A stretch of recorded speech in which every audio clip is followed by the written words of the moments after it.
Good morning. Thank you so very much, Madam Secretary. It has been reported that the quorum do exist for the select committee on health to commence business. Those in favor? Aye. Great. Good morning to all of you. Before we go further, first, I think it's important for us to introduce ourselves and then probably lay the foundation for this very important engagement with the Refugee Commission, I think. Yes. So first, my name is Honorable Abdullah Sise. I am the Deputy Majority Leader of the House and also the member for All Indian Constituency and a member of this very important committee as well. Thank you. My name is Honorable Madavo, member for All Indian Constituency and member of this committee. Good morning. My name is Padre Bosane, member of the Holy part of this committee. Dr. Yahya, I am Sarata Bojan, Secretary to the committee. Good morning.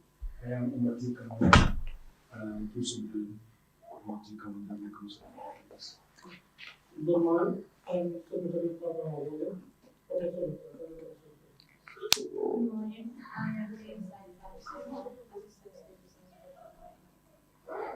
morning. I am Pierre Guillen, out of Council of Good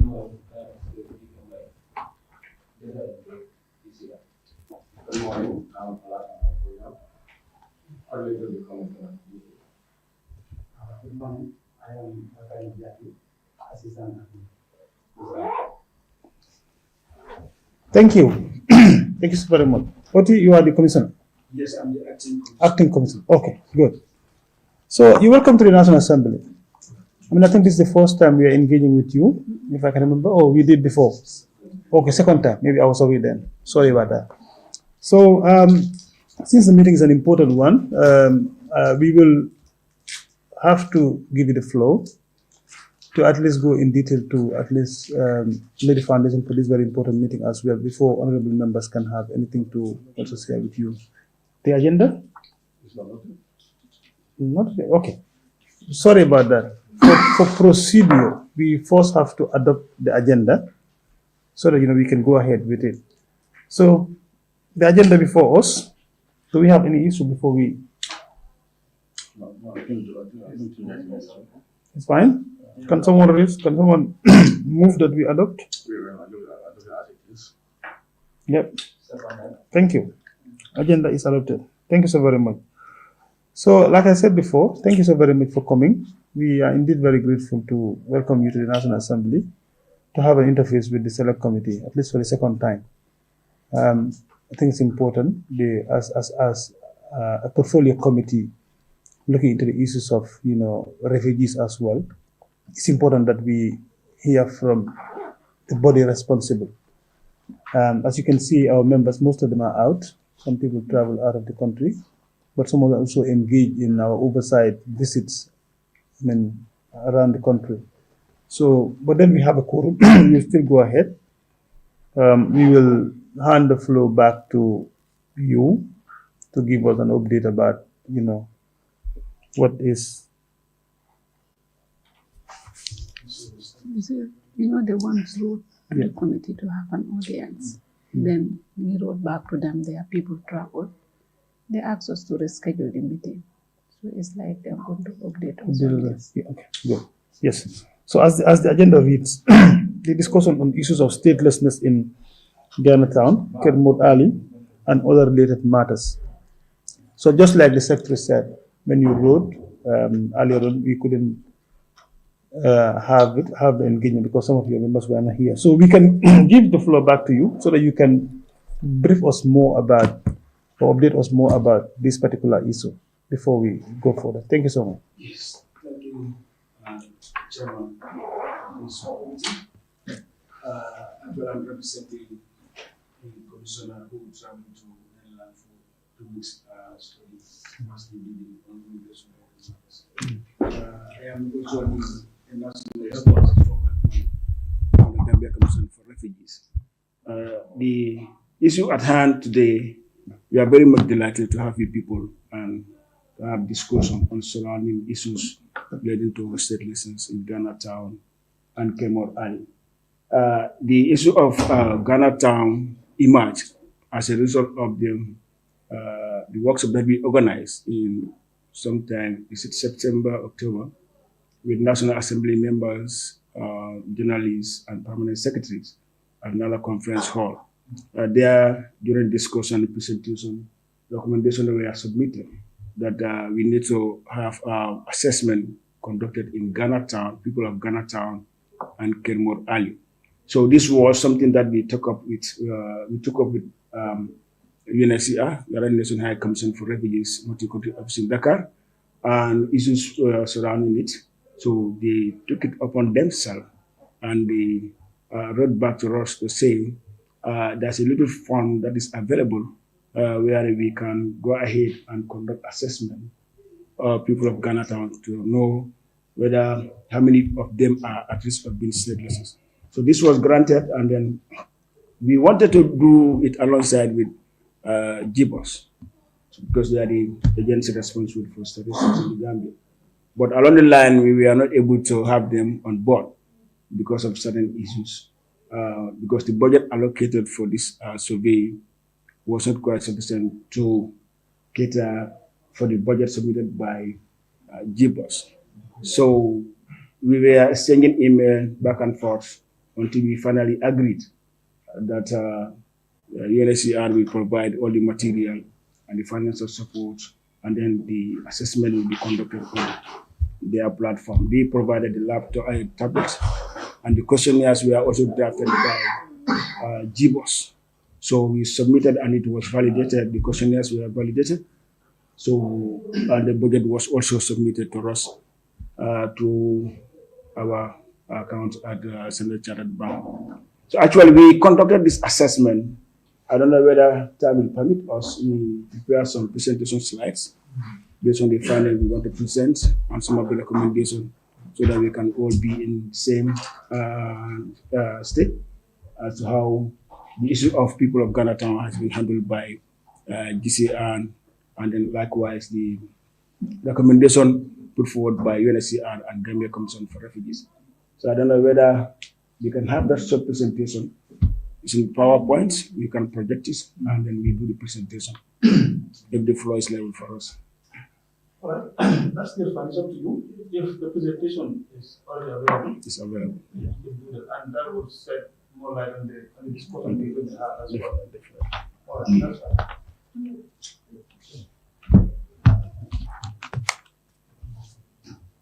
Anybody want to say anything before we do the presentation?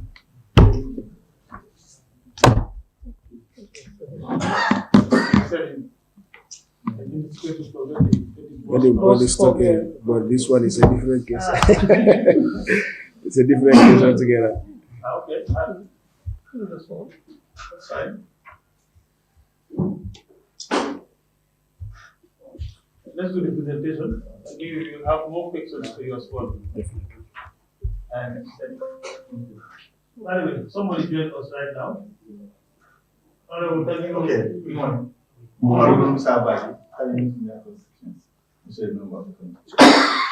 It cannot be projected.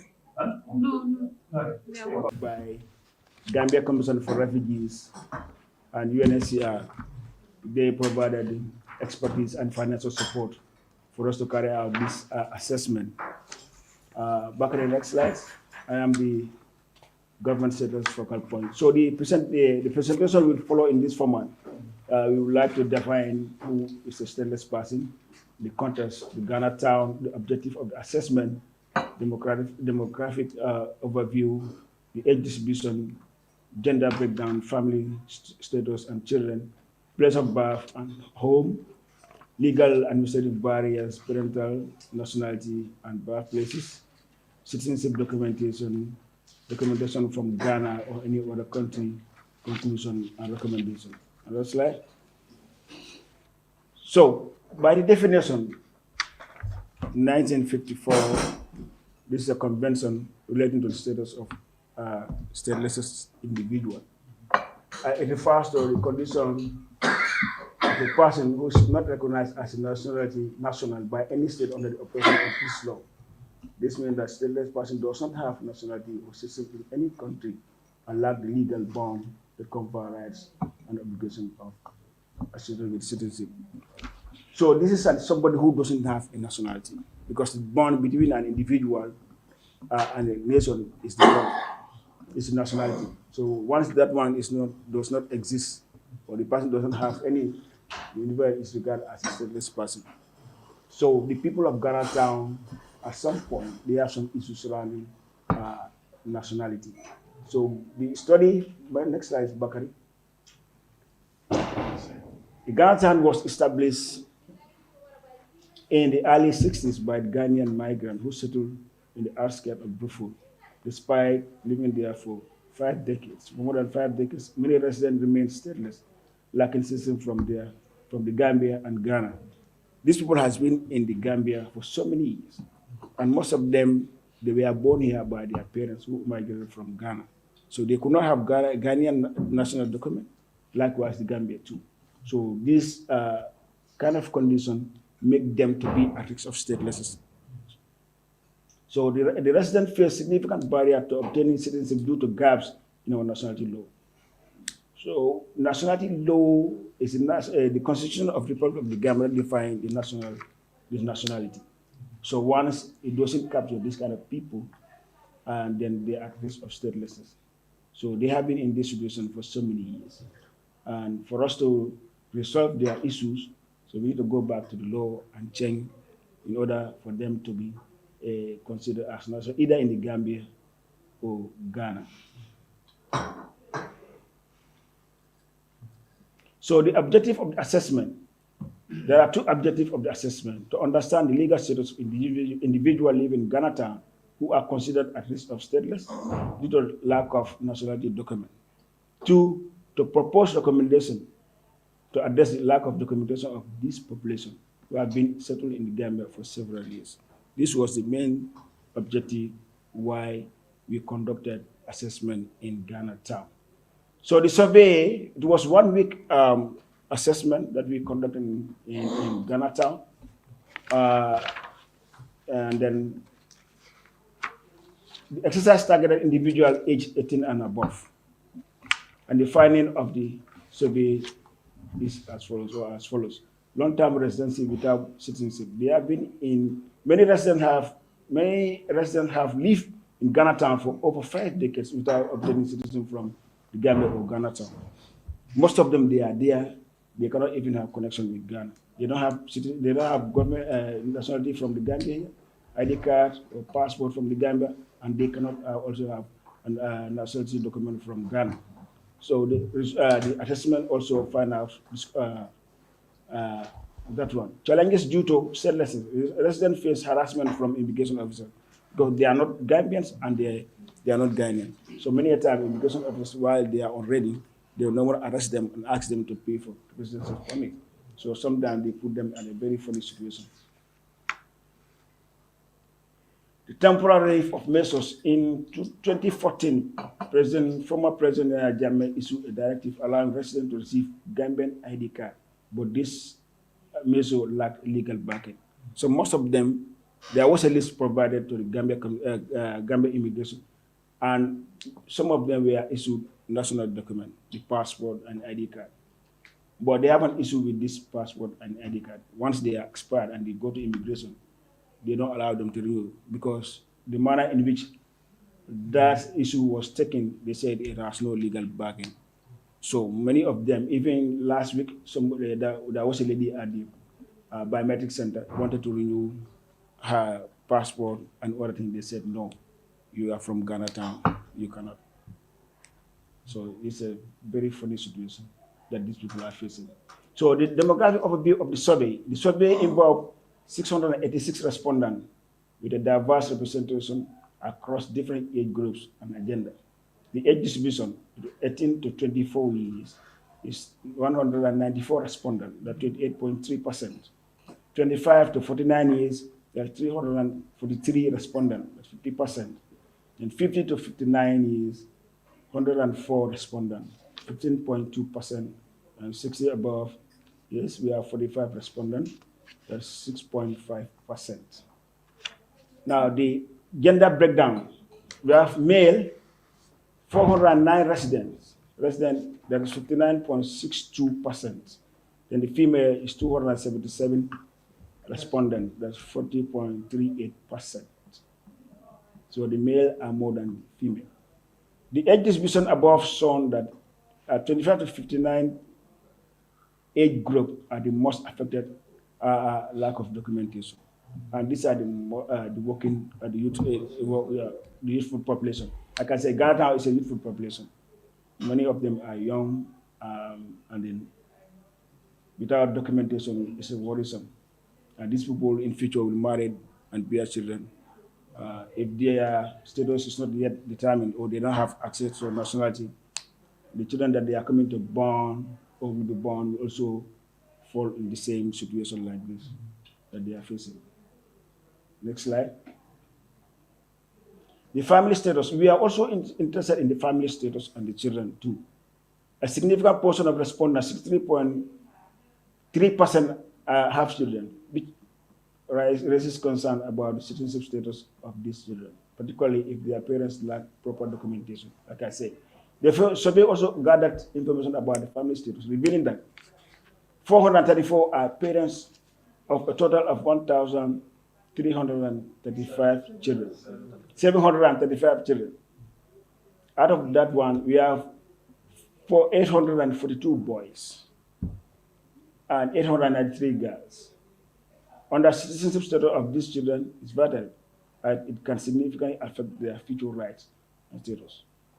If these people, their present situation is not addressed, they are not given nationality by Ghana and the Gambia, these children will also have a problem when it comes to nationality in future.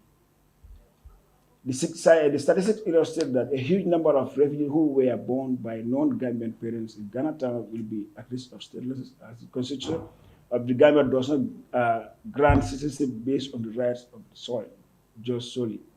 If you are born here by non-Gambian parents, you are considered as non-citizen of this country.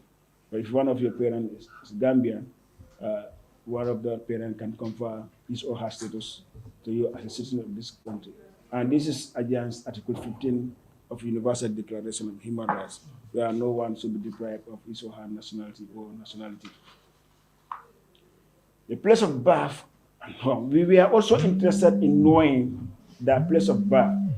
And the assessment also further went to see whether the people that we are assessing, whether they feel at home in the Gambia or in Ghana. So once we establish facts about those ones, then the recommendation will be able to address some of their issues. So some who said they are interested, they are seeing Ghana as their home, and they are born in Ghana, is 6. Guinea is 1, and the Gambia is 679 individuals, household. Those are the ones they see Gambia as their home.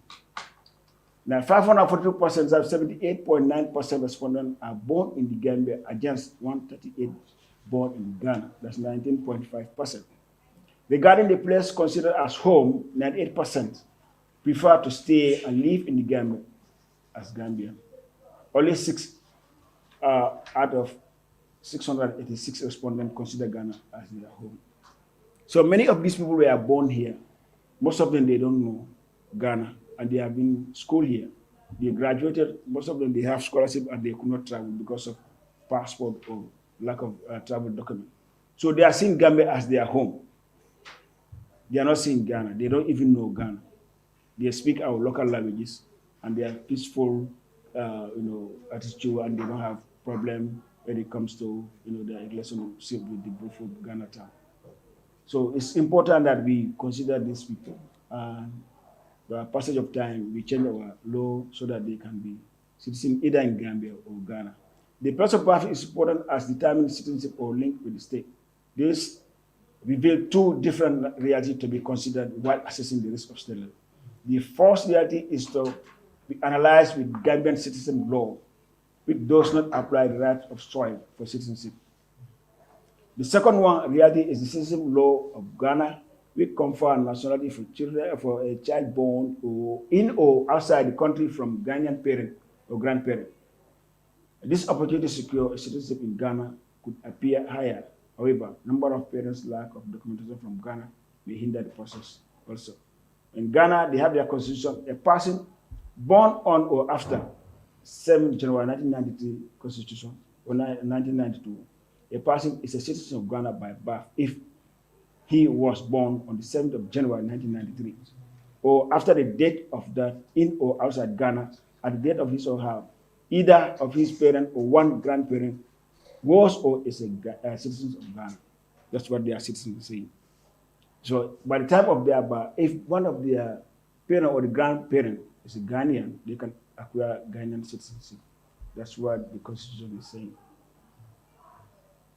Nationality identity, we are also interested in assessing how many people have access to nationality identity card. Significant concern highlighted in the document is the lack of citizenship documentation among respondents. 377 respondents do not hold or acquire ID card. They don't have ID card of any, either Ghana or Gambia. 257 hold valid or expired ID card from issued during the President Jammeh's regime without being able to renew it. So these are the people who acquire national identity card and they cannot renew it because it's expired. And when they go to immigration officers are saying, no, you are from Ghana town, the issue surrounding you people is not declared, so we cannot renew your ID card. So they have to go back like that, even with the passport. A considerable percentage of respondents, 55%, do not possess a valid or expired national identity card from the Gambia, indicating significant risk of statelessness. So many of them, they don't have any identity document. And they cannot prove whether they are citizens of the Gambia or Ghana. So they are at risk of being stateless. Lack of documentation can hinder individual ability to access services and assert their rights. Without documentation, your human rights, or your fundamental human rights at some point are being violated because you cannot even travel. You cannot even have a job because you don't have any identity card to show. So nobody will employ you. Nobody will give service to you for you to rent. Out of the 686, only 43 had passport from Gambia. That could not be renewed. Like I said, out of those people, only 43 were issued with Gambian passport. Expired, when they go to immigration, the immigration will say, we cannot renew it because they are from Ghana town, and then the issue surrounding people is not declared, so we cannot renew your passport or your ID card. Low percentage of respondents with valid passport, 6.3%, highlights the challenges faced by individuals in obtaining international recognition. Those making them at risk of being stateless and hinder their movement. Next slide. The parental nationality and place of birth. This is also important because when you look at the law, you want to know the nationality of their parents and their place of birth. It's also critical in determining the nationality of the children that they give birth to. The survey revealed critical information regarding the place of birth of responding parents, which has implications for citizenship status. Based on the respondent, the father's place of birth, born in Ghana, is 634 respondents. Born in Senegal is 5 respondents. Born in the Gambia is 47 respondents. Then their mother's place of birth, born in Ghana is 637 respondents. Born in Senegal is 3 respondents. And born in Gambia is 46 respondents. Next slide. Now, documentation from Ghana. We also want to assess whether the Ghana town, people of Ghana town, whether they have access to documentation from Ghana, likewise any other country where they can claim nationality. That's why we came up with this one. So based on the assessment, revealed that 94.31% of respondents do not have any document from Ghana or any other country. It is impossible to state their Ghanaian nationality based on the documentation. So 90.31% of respondents do not have any documentation from Ghana or any other country. So this makes them at risk of being stateless. Link with figures in parental birth, that's page 3 of the report that we see just now. Another slide. So these are some of the elements that we asked whether any of the following document was obtained by any of the respondents from the country. That's whether they have a certificate of nationality, the ID card certificate of nationality, certificate of nationality, driver's license, marriage certificate, and passport. So these are the respondents 52, 1, 10, 2, 1. It's not that much significant, but we wanted to know how many of them have access to this nationality. So these are the results of the assessment that we conducted. Back at the next slide. So legal and administrative barriers. The case of Ghana Town in Gambia highlights a complex issues of statelessness stemming from multiple interconnected factors. There's gaps in our nationality law. The gaps in our nationality law. Once our law is addressed and reflects some of the issues surrounding the people of Ghana Town, then the issue of the people of Ghana Town will be addressed. Because we are signatory to 1954, we domesticated, we ratified 1954 and 61, but yet we are yet to domesticate these two conventions. And these are the two conventions relating to the status of stateless individuals. Inadequate and consistent law, particularly those not aligned with the international standard, contribute to statelessness. For example, Ghana's constitution restricts citizens to those born within its border, complicating the status of children born in Ghana Town to Ghanaian parents. Unless one parent is a Gambian, these children face barrier to obtaining Gambian citizenship. So those that are born in Ghana Town by non-Gambian parents, they are not qualified to have Gambian citizenship.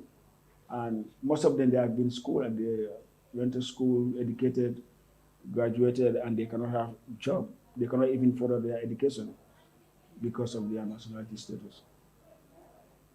Administrative barrier, the bureaucracy hurdles complete the purpose of the nationality, such as ID card and passport. Many applications are placed on hold indefinitely. Once they apply passport or ID card, because the issue has not been going through the right channel, their application will be put on hold. They'll tell them, go and provide this, go and provide it. No, your issues are not resolved, so we cannot give you ID card.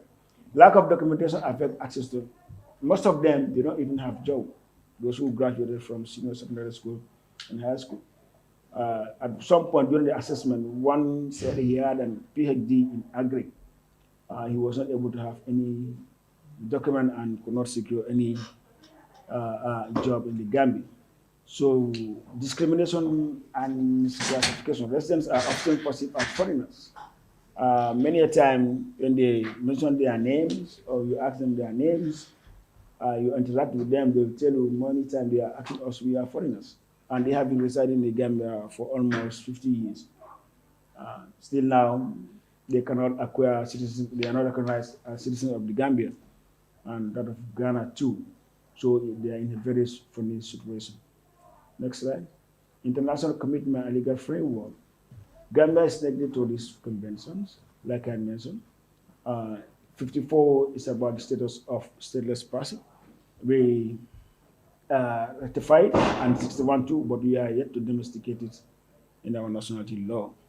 So these are these two conventions that are relating to stateless individual.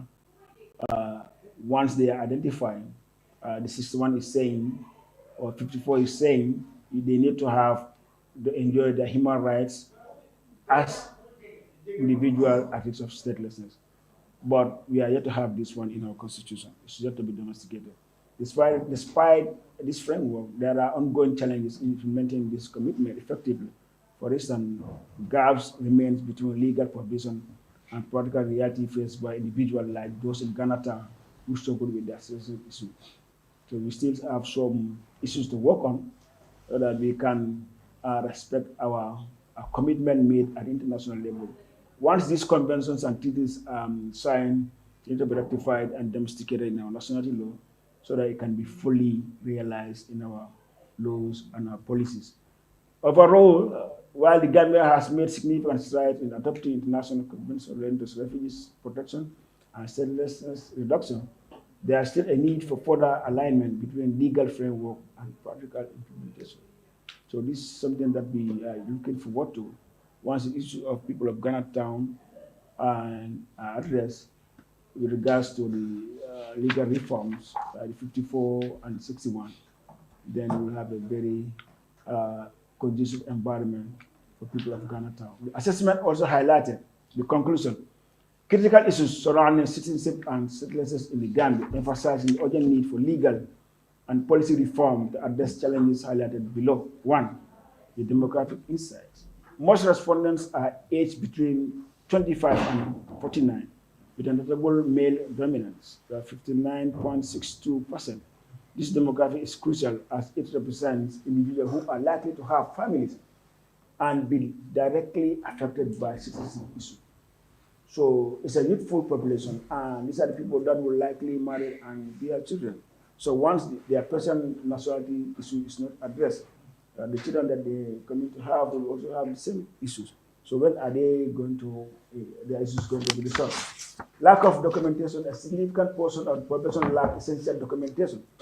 Over half, 55% do not possess a valid or expired Gambian national identity card.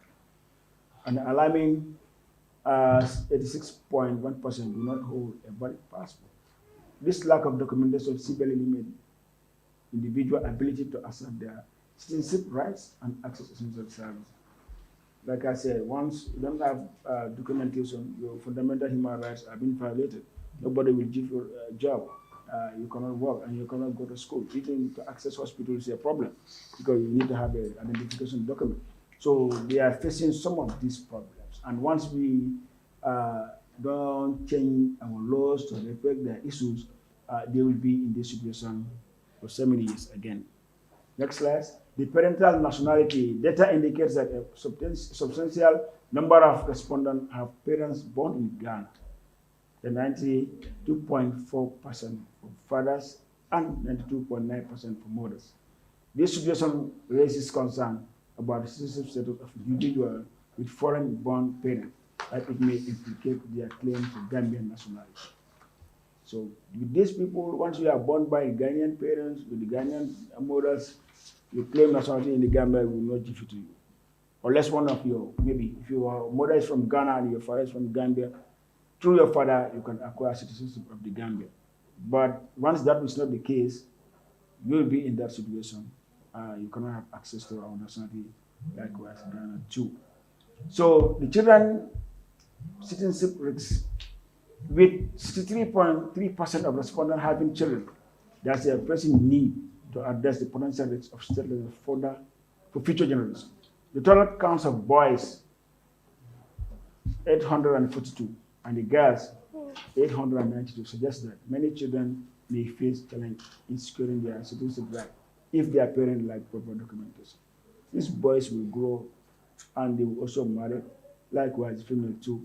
So once the issues of their present condition is not resolved, and then their nationality and some of their fundamental human rights in future of their children also will be the same thing. International documentation survey reveals that a vast majority, 7%, do not possess any document from any country, which further exacerbates their vulnerability to statelessness. They limit their access to international regulation and hinder their individual movement. So this is a huge amount that they cannot even have, they don't possess any document from Gambia, Ghana, any other country. So it's a critical moment where once the report is before us, is given due consideration with the recommendation, then these people, either they will go to naturalization or they will rectify 1954 and 61, where they will be granted citizenship by the status of that convention. A home country perception, most respondents consider Gambia their home, the 98.9%, reflecting a strong national identity despite complexity surrounding the legal status. Some of them, they consider Gambia as their home. They don't know Ghana. They are school here, they have friends, they are born here, school here, and they're familiar with the environment. They don't know Ghana. So they feel at home in the Gambia rather than in Ghana, the place that they have never visited. So the recommendation to mitigate the risk of statelessness identified in this assessment, several recommendations can be made regarding reforms. There's an urgent need for reforms in the Gambian citizenship law, and so that individuals with foreign-born parents can acquire their nationality, and their children born by non-Gambian parents can recognize as citizens of the Gambia. This is going to be our new approach. We need to reform our laws so that those who are born in the Gambia by non-Gambian parents can be given citizenship by virtue of their birth. Unless we address this issue, the statelessness issue will not be addressed at Ghana town because most of them they are born in the Gambia and they cannot have access to our nationality document. So this is going to be one of our activity with the National Assembly, especially with the Select Committee, to see whether with the new constitution or the draft constitution can reflect some of these elements and grant citizenship to children that are born by non-Gambian parents in the Gambia. Awareness raising campaign initiative aimed at educating citizens about the importance of obtaining nationality document and understanding their rights are also essential. This one is not only about the people of Ghana town, but also about our national who are also residing somewhere. Most of them they are not seeing the importance of a document. So it's their right for them to know it. Awareness campaign will also be very much ideal for us to do to sensitize them on some of this importance of this document. Policy development. Policymakers should develop strategies that focus on improving access to citizenship documentation, particularly for the vulnerable population, like the people of Ghana town. The policy also will also help us. For instance, if the president can come with a declaration to say the people of Ghana town are citizens of the Gambia and we follow the right procedure, so that anybody who was born in Ghana town by Ghanaian parents could be given citizenship of the Gambia in order to address their plights. International cooperation. Engaging with international organizations could provide additional resources and framework to effectively address the latest issue in the Gambia. Government cannot do it alone.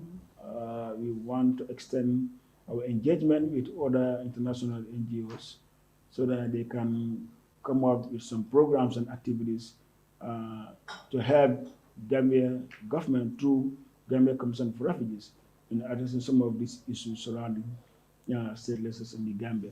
Engage the government of Ghana to facilitate documentation and citizenship access for those willing to acquire it is also very important. We want the UNSR more especially will engage the people of Ghana town because Ghana is under multi-country office in Dakar.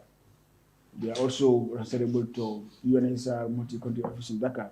You can equally engage them so that people that are willing to go back to Ghana because their parents immigrated from Ghana by looking at their laws can also acquire citizenship of Ghana so that they can go back to Ghana and reside as Ghanaian in Ghana.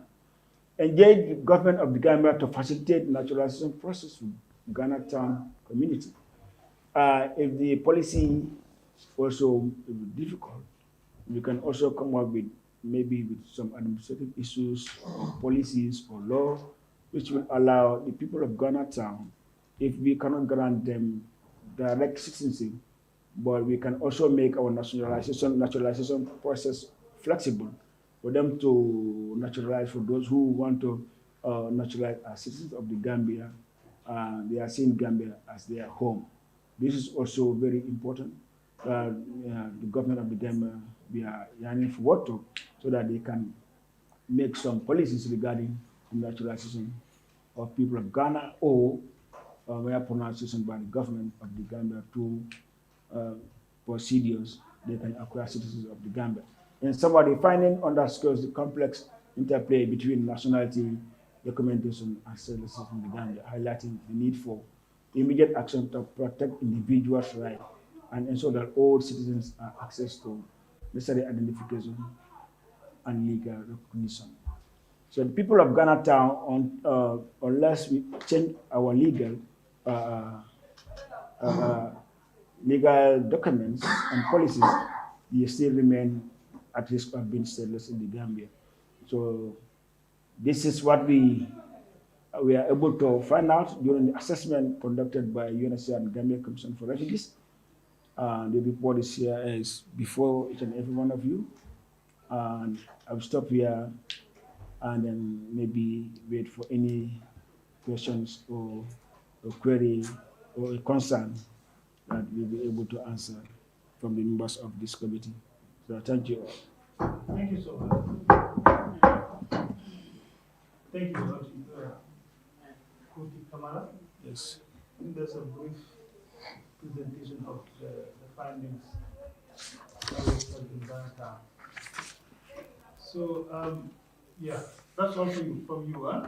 Yes. Anybody want to say anything? Ahmed, we are free. Maybe I skip some.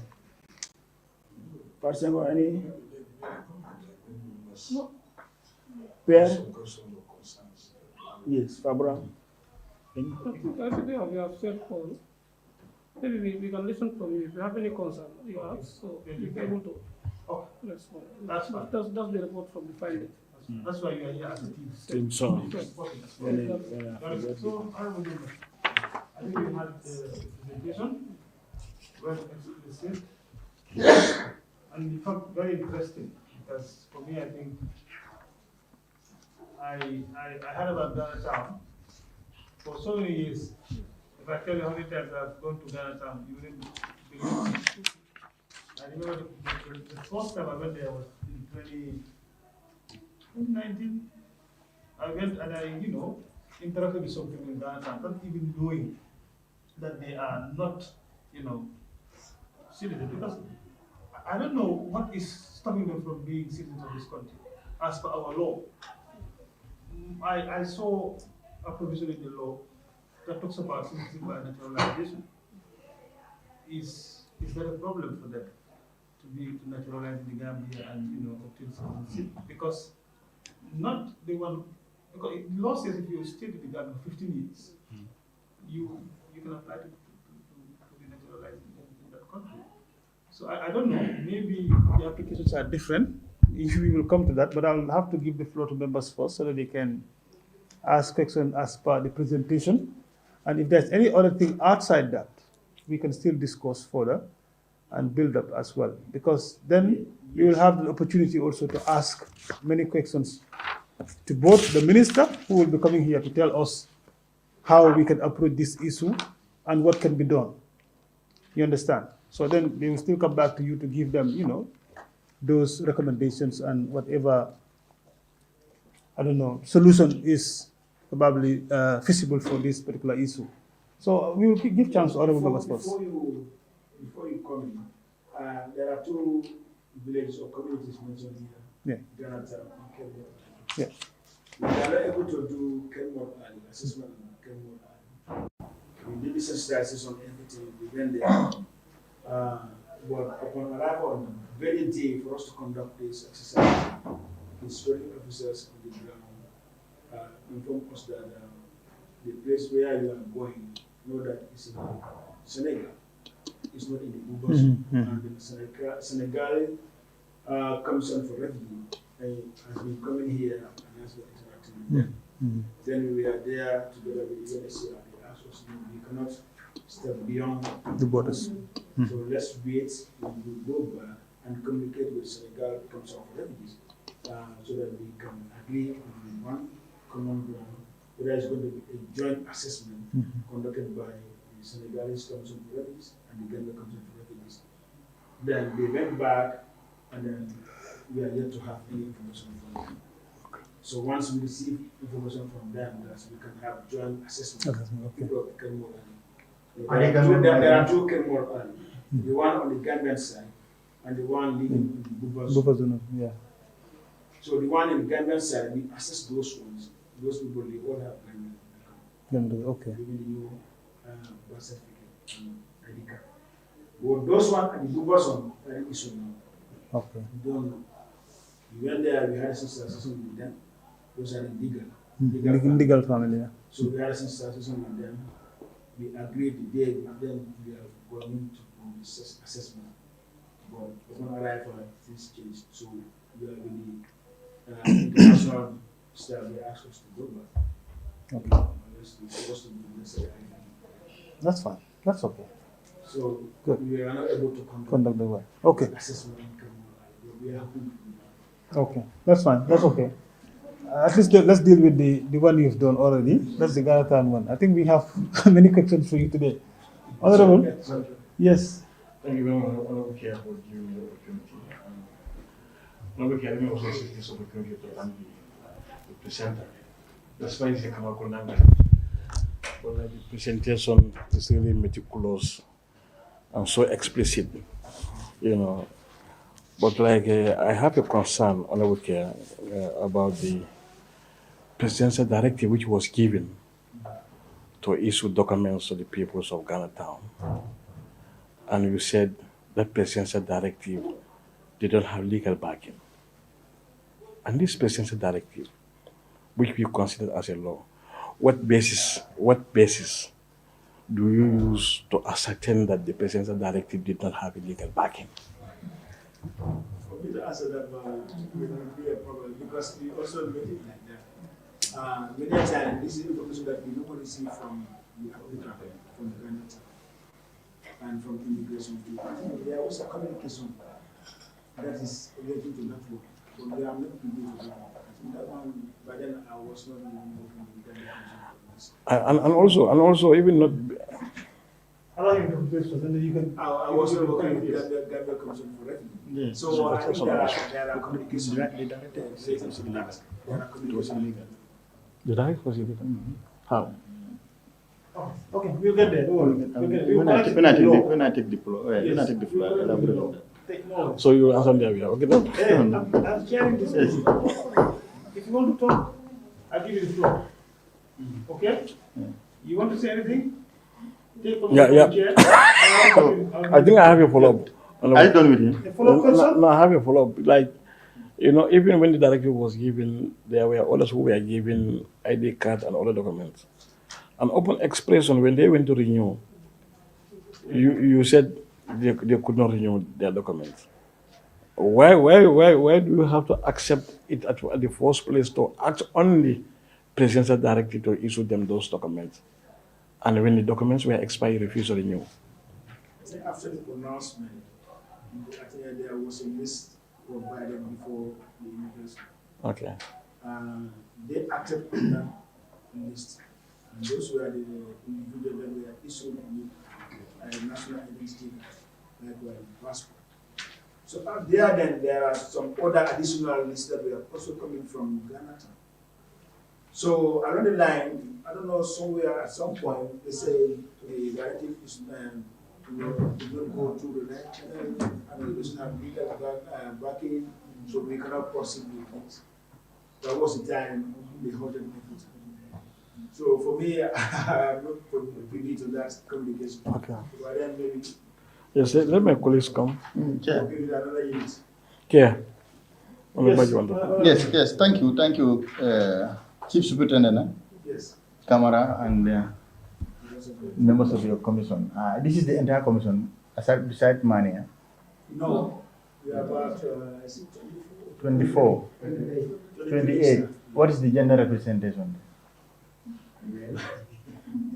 We have some. That's a very important. That's my observation. Huh? Yeah, so, But his assistant is a female. My assistant is here for Semo. so what is your assistant? What is her rank? Okay. Let's take a video. How many females do you have in the commission? Commission itself, yes. Yeah, 6. It's too small. When you have 24, 20, it's still small. It's still small. I wish the director is here. Even the DG come will tell you. When did you become a Because immigration, we understand last time when people came here, they are working on gender policy and all those things. So when you present yourself, you should capture all those things that you say it's part of the reform. You understand? And you understand you are dealing with population, and population representatives, the distribution, gender distribution in the population. You've just started here. Number of women, number of female. So you are the people who are going to take care of that. So they should be equally represented. They take care of people you are taking care of. You understand? So that is an observation. But then maybe we'll talk about that later. Yes. So let's just say the presidential directive at the time was illegal. It was illegal, and because of the political dispensation at the time, no one was able to confront it. But the constitution of the country is the supreme law of the land. Any law that contravenes the constitution is considered null and void. So whether it's even National Assembly, if you are to pass any act that contravenes the constitution, it becomes null and void. Talk less of a policy, government policy, or regulation, or a presidential directive. So it was illegal in that basis because of that constitution that is the supreme law. And also because in that particular constitution, it says who should be a Gambian. Either one of your parents should be a Gambian. So if two Ghanaians come here, they have a kids. By virtue of our constitution, they are not a Gambian. So that kid also grew up, married another kid whose parents are also Ghanaians who come equally like them, or even sometimes they go to Ghana and bring somebody else. They marry. You understand? Still, even though he is born here, grew up here, went to school here, educated here, got married to another Ghanaian who is not a Gambian, their children will still not be a Gambian. So the problem is with our constitution. So even maybe the redress could have been, the quicker way could have been the naturalization, like the chairman was trying to allude to when Jammeh wanted to address the thing. It could have been how to make the process, facilitate naturalization very smoothly. But even that, we should still, because even if they naturalize, maybe if all of them naturalize, that would have been better. So the issue is now. They were so illegal. The directive was not illegal. No, it's illegal. It's very illegal. What if they go through the process of legalization? Naturalization would have been. That's a process in that. You know, if you stay here for 15 years or so and requiring paying permit and all those, your character and conduct and all those things. So that would have been the easiest way, you know, to do that. When was this survey done? This survey you are talking about? 2024. So it's very recent.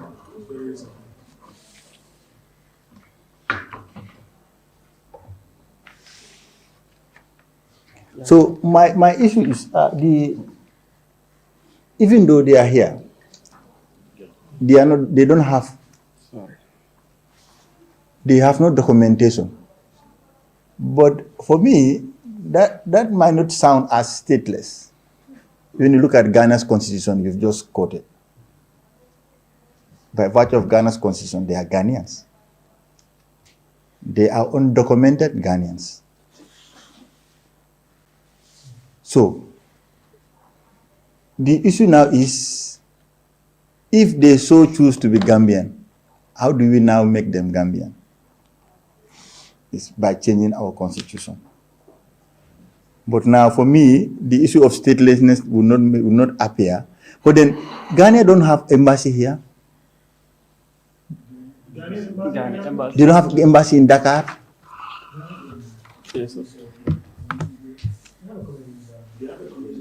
Yes, but they don't have an embassy that comes, you know, because even our Gambians born in the diaspora, I want to assume that through your office they are acquiring Gambian documentation that they so wish.